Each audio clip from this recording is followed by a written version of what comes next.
The following is a text exchange which occurred between brothers on May 7th, 2021, 11:25 a.m. Human children up to somewhere around the ages of 7 to 11 years old can regenerate their fingertips. Salamanders can regenerate their severed limbs and tails. If you remove a leg and graft on a tail, the tail morphs into a leg. That's just creepy. And how did they test that out? Yeah. Electromagnetism and bioelectricity are bonkers. There's a dude reprogramming these types of signals in the body. He seems confident that he'll be able to program humans to regenerate lost limbs. Obviously, I am all for that. Conceptually, I can't even get my mind in a place to think of this. Science is both neat and frightening. The fella told his dad he wanted to play Pac-Man, and his dad told him he could play Pac-Man if he could program it himself. That's good parenting. Russian parenting. That would be Tetris. Touché. Levin doesn't claim to understand the entire system, nor does he maintain that bioelectricity is the only important level. It's just one where he's found some leverage. He likens revising an organism's body through bioelectric stimulation to launching software applications. When you want to switch from Photoshop to Microsoft Word, you don't get out your soldering iron, he said. Clearly, he has never tried to get a podcast posted in iTunes. Right? I get what he's saying, and yet I think he might be overestimating my level of technical competence. Straight from the heartland, this is Things I Text My Brother.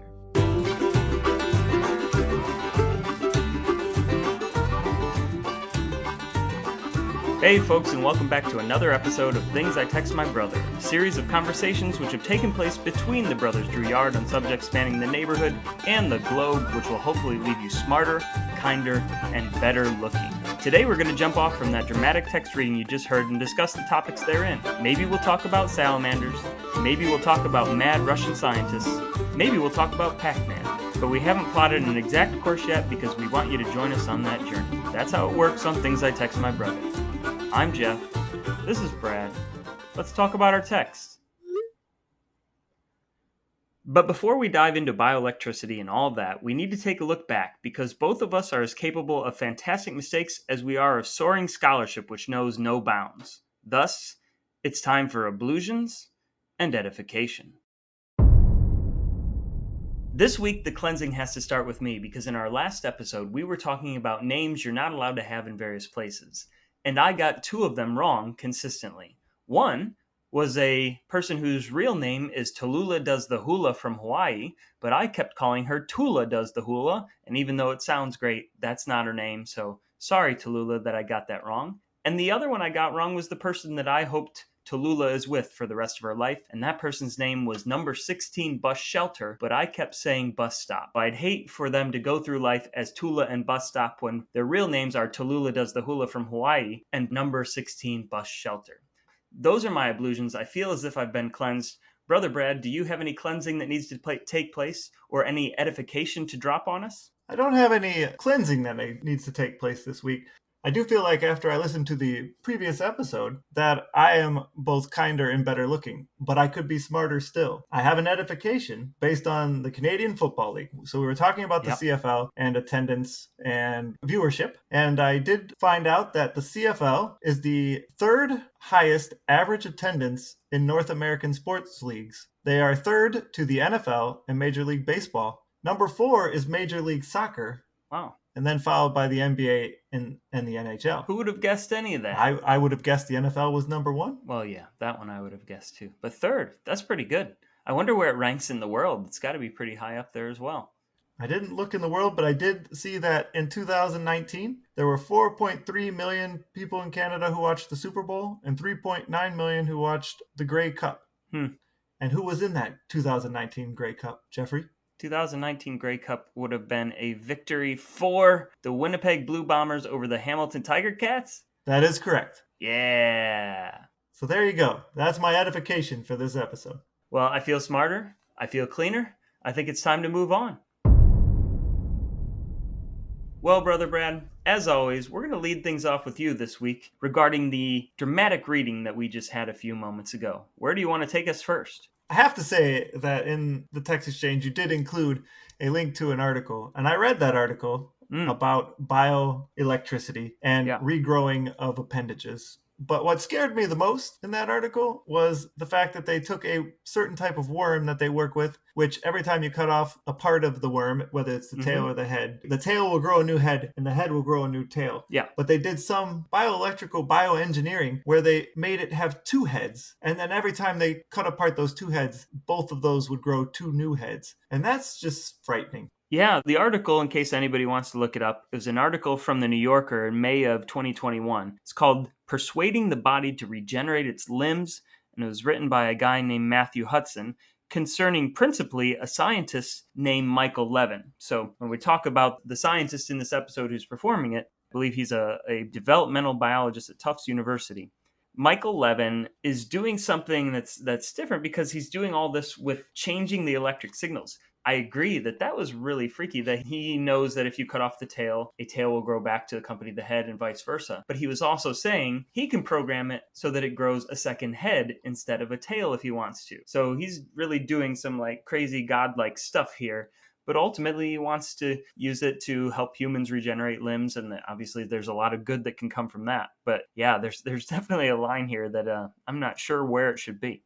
When we had the text exchange, and then when I read the article, all that I can think about is the island of Dr. Moreau and the crazy modifications and hybrids Dr. Moreau was creating in that. And I kept coming back to that idea of that's what this guy reminds me of. I'm sure he's not like Dr. Moreau.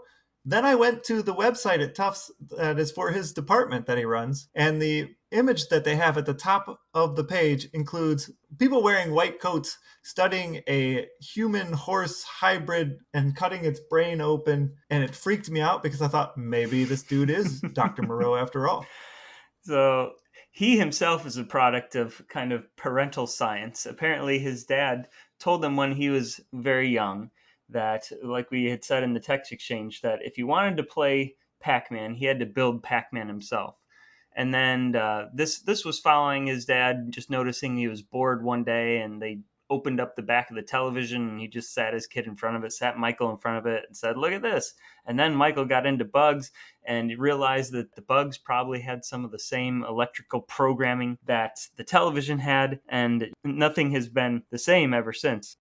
So this all started, this article hinges on a conference that took place in 2018, which was the conference for Neural Information Processing Systems. I'm sure the parties are insane there, but into this technology and artificial intelligence conference comes a biologist. And that intrigued me as well because he's looking at things differently. In the past, when we've talked about limbs being regenerated and all that, we haven't necessarily thought of it as a technological question. We thought of it as a biological question.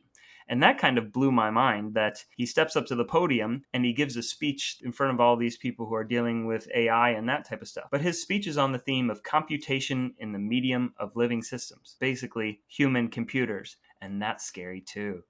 So I would like to say that I knew whether those parties were cool or not. I did for a couple years, back when you actually still lived in Boston. I did attend a conference called Learning in the Brain, which was around education and beyond, and how you can use brain science to improve learning. And there's some really cool stuff. You know, they would do imaging of the brain while kids were reading and learning new skills and practicing experience skills, and you could see how it affected the brain. So you could build content and interventions and solutions that were better fits for the type of learning and learning process that each individual had. Impossible to do at scale, but very interesting. And so I'm fascinated by all the idea of using those neural networks to change behavior. But I had never really considered that you could change behavior with electricity in terms of how the cells worked and regrew and all of that stuff. Yeah, because talking about the forces of electricity in the body is not new. I was interested in part of the article that talked about historical places where this type of thing appeared, and it mentioned specifically Anteros, a former slave of the Roman Emperor Tiberius, had stepped on an electric fish at a beach and found relief for his gout. In the 17th century, medical electricity was used to treat impotence and other ailments in Europe. And in the 19th century, an Italian physician, Luigi Galvani, had argued for the existence of an inherent animal electricity, showing that touching the end of a frog's severed nerve to the outside of one of its muscles completed a circuit, making that muscle twitch. This phenomenon, called galvanism, became a plot device in Mary Shelley's Frankenstein. So we're going back to these ancient historical periods and starting to see electricity through the body. And I guess it makes sense that a scientist whose advisor during his PhD dissertation at Harvard, Levin's advisor told him, "You're the most likely to crash and burn and never be heard from again. You're also most likely to do something really fundamentally important that no one else on Earth would have done that will really change the field." And it seems like we're getting to that point. But the idea of creating and growing, regrowing, regenerating cells and limbs from within your own body makes complete sense from the viewpoint of you're not going to reject an organ or tissue that is donated from yourself Mm, like you good would point. from a different process. And I also wonder a little bit about bioelectricity being less of a moral gray area than something like CRISPR technology. It sounds like with bioelectricity, you can make the cells grow oddly like two heads on a worm. But with CRISPR, I worry about things like chimeras being created. Even just in this year alone, 2021, the Salk Institute in the United States and the Kunming University in China, they worked together to create an embryo that was a monkey human hybrid. Hmm. It was mostly monkey, 99.9 something percent. But then they destroyed the embryo. But that idea of CRISPR gene editing gets closer, I think, to the island of Dr. Moreau than maybe the bioelectricity does. Or maybe it's my inability to fully grasp and understand what you could do with electrical signaling. And could you create a monkey tail in a human by using bioelectricity, or does that really take that CRISPR gene editing at a deeper level? So let me ask you, what is the most electricity you've ever had running through your body that you know of? The most electricity I had was 220 volts Whew. because when I worked at the pickle docks, there were 220-volt lines laying on the ground, and you couldn't, they were really long, and the docks were wet, and there were puddles all around. You didn't always see them. You would pick up the line to move it, and you would get shocked. It was a rite of passage. Everybody did it. It hurt like the dickens, but This we all sounds had like it a happen. great video game, like Super Mario Brothers, but you're just jumping around 220-volt lines in a pickle puddle. How did it feel? Bad. I'm going to say bad. I don't think I've Really had bad. too much for electric shocks in my days. And wasn't there a famous incident involving our father, Art, at some point, and a Christmas tree? Or was that somebody else? I believe it happened at Christmas time. Yeah. I don't remember what he put in the outlet, but he did something. One other thing that came up in this, well, there are a lot of different ways we could go, but it just matter of factly mentioned in this article that humans can regenerate their fingertips? Is that a thing? I looked that up because I was intrigued by that, and Yes. they have studied different ways. So if for some reason the fingertip is damaged beyond repair, or you don't put it on ice fast enough and the reattachment doesn't happen fast enough, if you get it reattached right away, that works really well. Yeah. If you don't, a solution for younger human beings, so this is like you said, it was early age, seven, what did you say, 7 to 7 to 11, I think is what that 11? article had Yeah. said. Yeah. Yeah, 7-11. If you can't get it reattached, then it's better to leave the wound wet. So just leave it open for several months. And then touch a 220-volt cord in a pickle plant. And just the salty brine would do some good damage to Okay. your wet fingertips. But yeah, if you leave it wet, and they have actually have postulated that it is better to just do that anyway than to reattach if the person is young enough. But you don't know if it's going to work, so you have to try to reattach the fingertip and hope for the best there, as opposed to hoping that it regenerates. It's a shame that it only works with young people because otherwise, like this could be an incredible boon for what the logging industry, axe throwing competitions, like anything where your fingertips are at high risk. Man, what an opportunity! But it would have to be in this case, I guess, a 7 to 11-year-old axe throwing league, which probably comes with other variables that are problematic.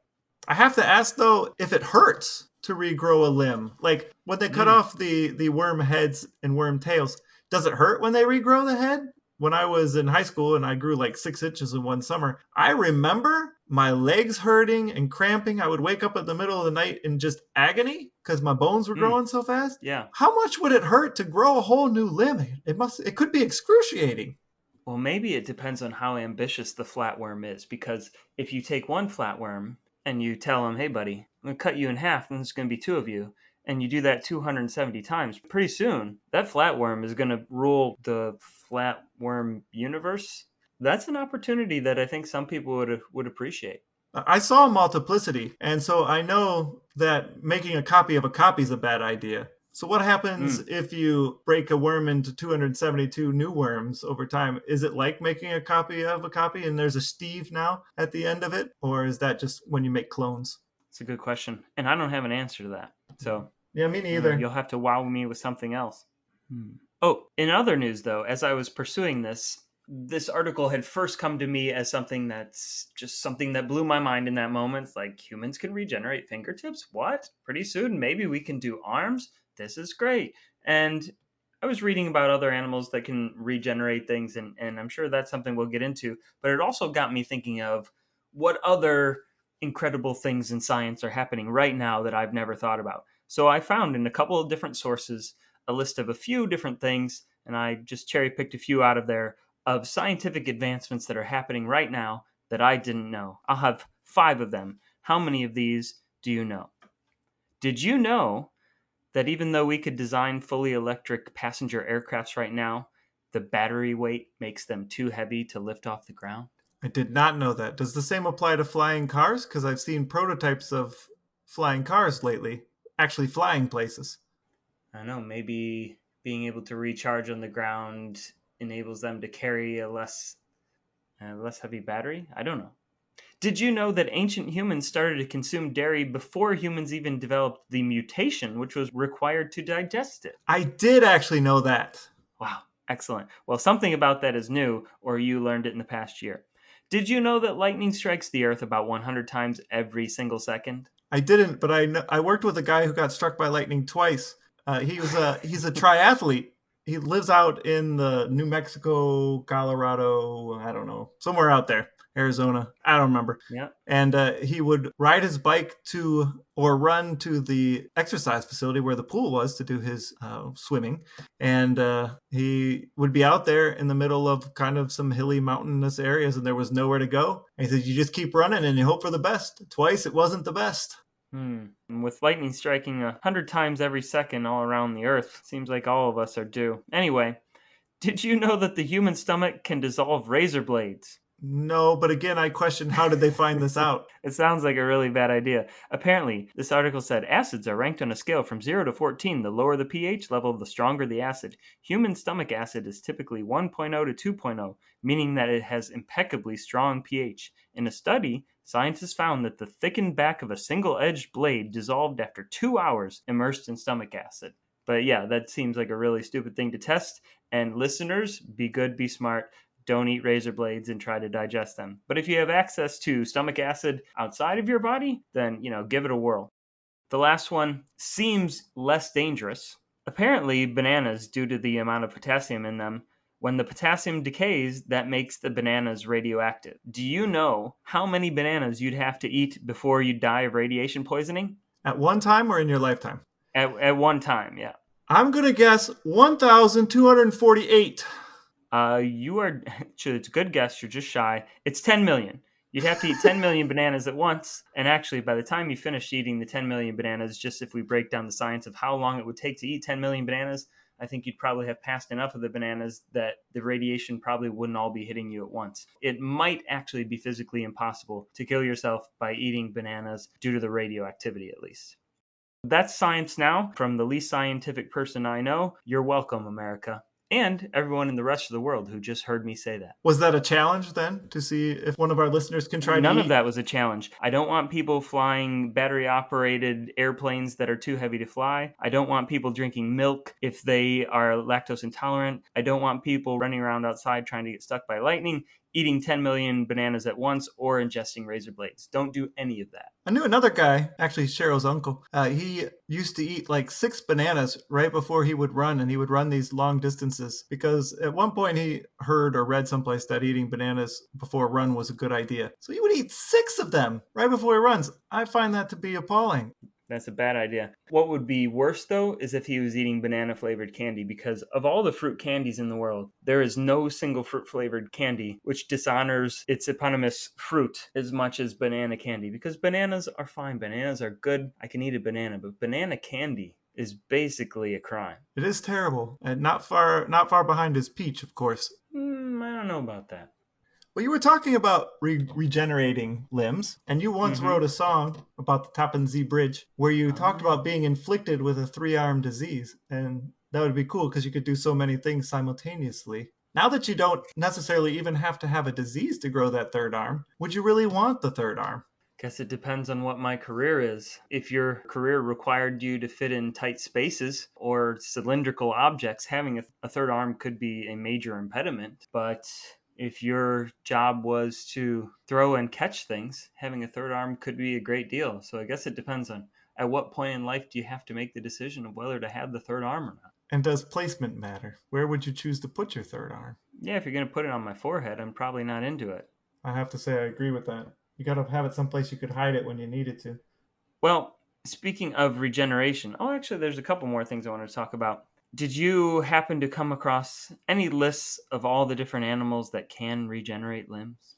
I did not research such a thing. I certainly didn't get into it to the point where I think I have any a list which is complete on the matter. But according to treehugger.com, the following 9 animals can regenerate various limbs: skinks, or I guess in many cases these are like tail things, sea stars, worms, conchs, deer with their antlers, crayfish, zebrafish, some Mexican walking fish that I can't pronounce its name, axolotl, and then they list the human fingertips as well. So apparently there's a lot of regeneration already happening, which begs the question, was there a Russian scientist amongst their species that created this opportunity, or did they do that on their own? I have to assume there's always a scientist involved somewhere, at least in studying it. So were they able to regenerate these things before scientists realized they were, or did it just occur when the scientists noticed it? Like a tree falling in the woods.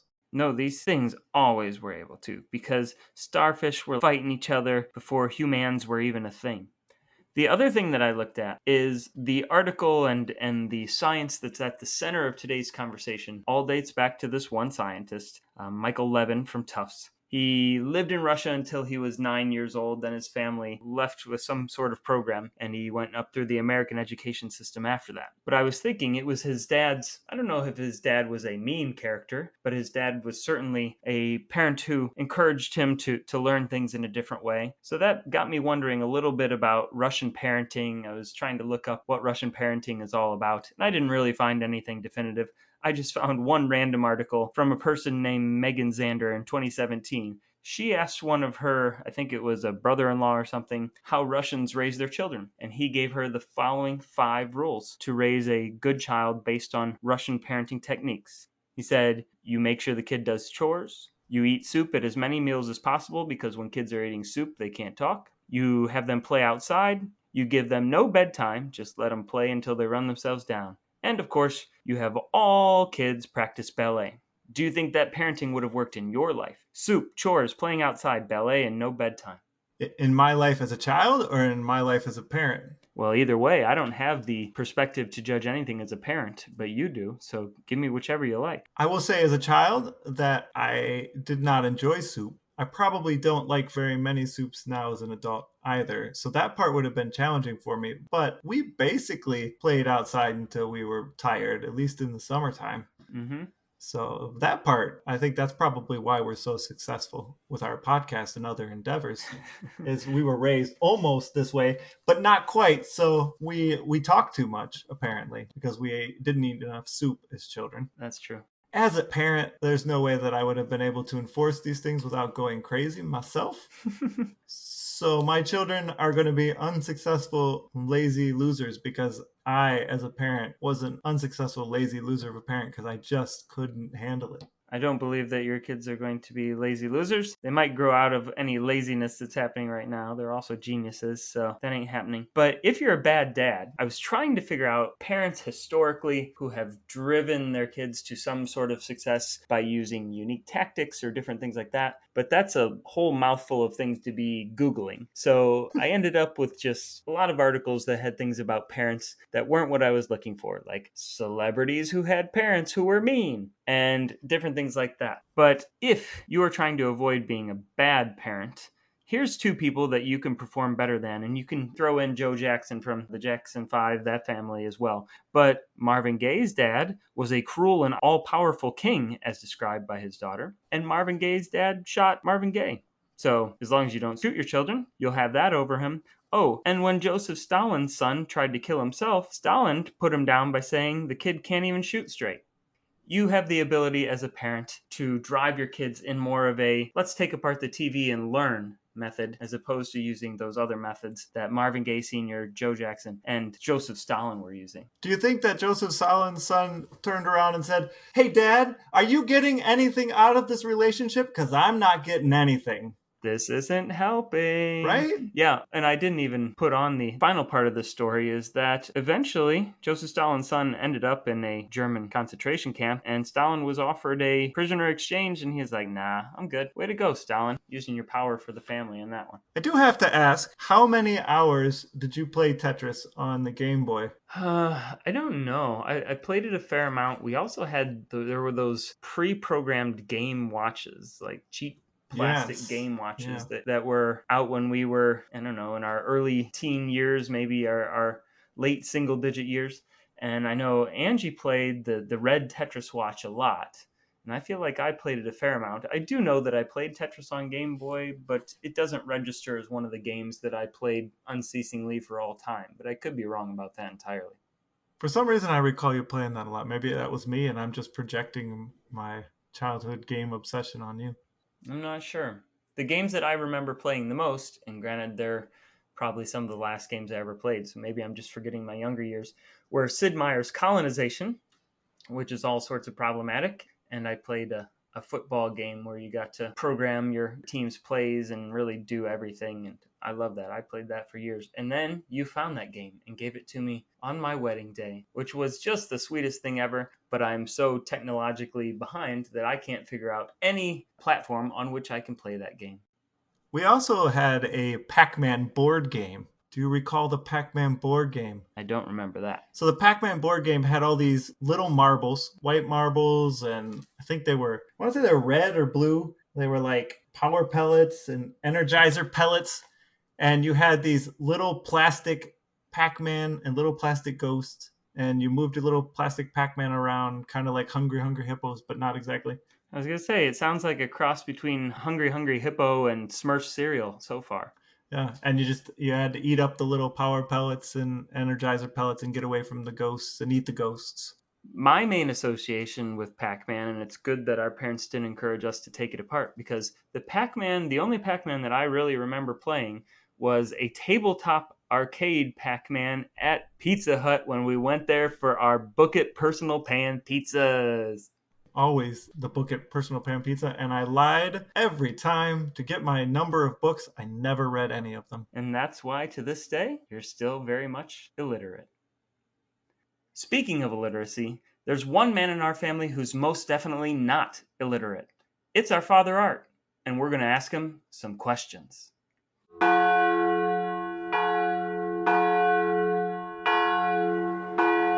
So, Father Art, is there any particular advancement of modern science, large or small, that blows your mind?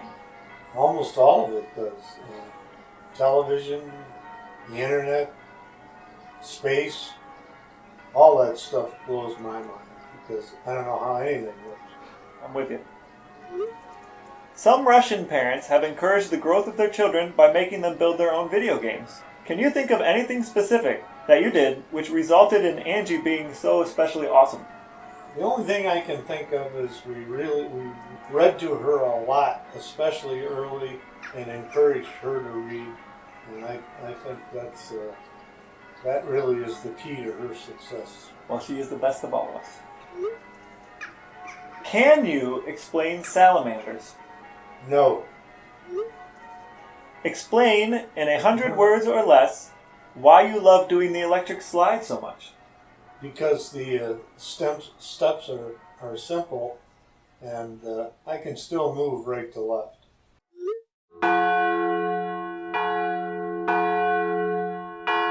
Well, folks, now that we've heard from Father Art, it means that our time together is coming to an end for this episode. We've said just about everything that you can say about bioelectricity, the island of Dr. Moreau, the Tappan Zee Bridge, regenerating fingertips, parenting techniques from both Stalin and everyday Russians, and playing Pac-Man at Pizza Hut.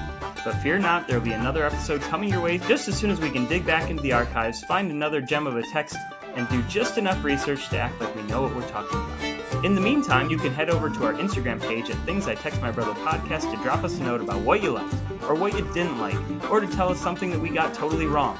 You might even have enough time to go tell a friend, an enemy, and a total stranger to give us a listen as well. If you manage to do any of that, the fraternity of Drouillards will be forever grateful. But most importantly, thanks for listening, and we'll talk to you next time.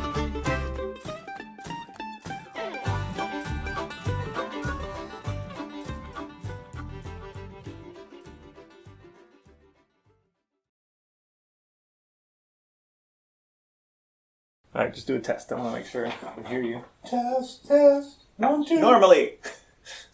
Test.